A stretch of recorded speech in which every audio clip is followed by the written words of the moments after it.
పులివెందులలో జన్మభూమి కార్యక్రమానికి ఇచ్చేసిన గౌరవ ముఖ్యమంత్రి గారికి, ఈ కార్యక్రమంలో పాల్గొంటున్న నాయకులకు, డ్వాక్రా అక్క చెల్లెమ్మలకు, పులివెందుల ప్రజానికానికి పేరు పేరున హృదయపూర్వక నమస్సుమాంజలి తెలియజేసుకుంటున్న, నూతన సంవత్సర శుభాకాంక్షలు తెలియజేస్తున్న సవినయంగా ఇవాళ కొన్ని గంటల క్రితమే ముఖ్యమంత్రి గారు గండికోట చిత్రావతి ఎత్తిపోతల పథకాన్ని ప్రారంభించారు.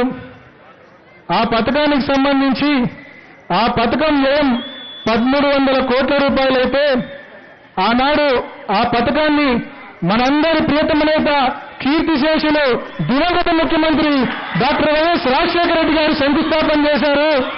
శంకుస్థాపన చేయడమే కాదు, 1100 కోట్ల రూపాయలు వెచ్చించి 85% పనులు కూడా పూర్తి చేయించిన ఘనత ఆ దివంగత నేత ప్రియతమ నాయకుడు రాజశేఖర రెడ్డి గారిది.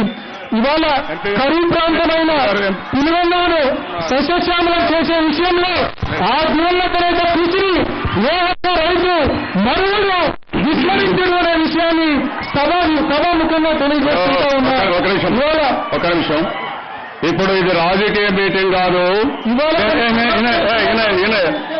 తమ్ముడు భార్య కరెక్ట్ కాదు. మైక్ తీసుకో వినొద్దు. నేనేమంటాను, ఇది తమ్ముడు ఒక మాట వినాలయ్యా, చెప్పింది వినాలా? గౌరవంగా ఉండాలి. మీరు గౌరవంగా లేకపోతే అనేది మీరు నా మీటింగ్ ఇది ప్రజలు నేనేమన్నానంటే ఎవరిని పొగుడుకోవాలా, ఎవరిని పొగుడుకోకూడదు. మీ మీటింగ్లు మాకు మీకుంటాయి, ఇక్కడ గవర్నమెంట్ల పార్టీ మీటింగ్లు మేము పెట్టుకుంటా, అక్కడ పొగుడుకోండి. కానీ ఏనయ్యా గవర్నమెంట్ ప్రోగ్రాంలు నేను ఇక్కడ చెప్పలేదు. అవన్నీ మీరు గుర్తుపెట్టి ఎవరు చేశారు, ఎవరు ఫౌండేషన్, అవన్నీ కూడా అవసరం లేదు. ఇక్కడ అవన్నీ చెప్పుకోండి, చాలా ఉంటాయి. ఇక్కడ గౌరవంగా మీటింగ్ జరగాలి తప్ప నేనేదో అన్ని చేస్తే మేము పాదయాత్ర చేస్తాం, మా వల్ల వచ్చిందని చెప్పుకోవాలంటే మాత్రం కరెక్ట్ కాదు. ఈ రోజు నీళ్లు ఇచ్చామంటే నేను ఇచ్చానే ఆ నీళ్లు, ఆ విషయం కూడా నేను చెప్పలేదు. గమ్మన మీరు గౌరవంగా ఉండేది నేర్చుకుంటే చాలా బాగుంటుంది.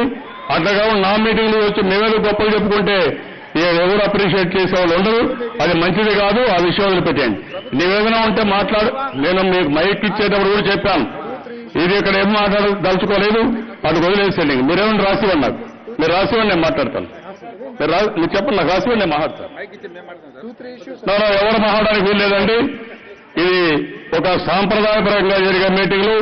నా మీటింగులో ఎవరు కూడా ఏ ప్రజాప్రతినిధి అయినా సరే గౌరవంగా వచ్చి రిప్రజెంటేషన్ ఇవ్వండి, మీ సమస్యలు నేను చూస్తాను, మిమ్మల్ని వింటాను. కానీ ఈ మీటింగ్లు రాజకీయ వేదిక చేసుకోవాలంటే మాత్రం ఎవరి మాట నేను చాలా గట్టిగా ఉంటా, ఫర్మ్గా ఉంటాను. డెఫినెట్ గా కంప్లీట్ చేస్తాం. 3 కోట్లు ఇచ్చాను సార్. 3 కోట్లు ఇచ్చాను సార్. ఐజీ కార్లు 300 కోట్ల రూపాయలతో నిర్మించారు సార్. అది 7 లక్షల చదరపు అడుగులు ఉంది సార్. కేవలం 10% మాత్రమే వినియోగంలో ఉంది. అది నిరుపయోగం ఉంది. 10% మాత్రమే వినియోగంలోకి తీసుకుంటారు. తప్పకుండా నేను ఇప్పుడు అదే ఇప్పుడు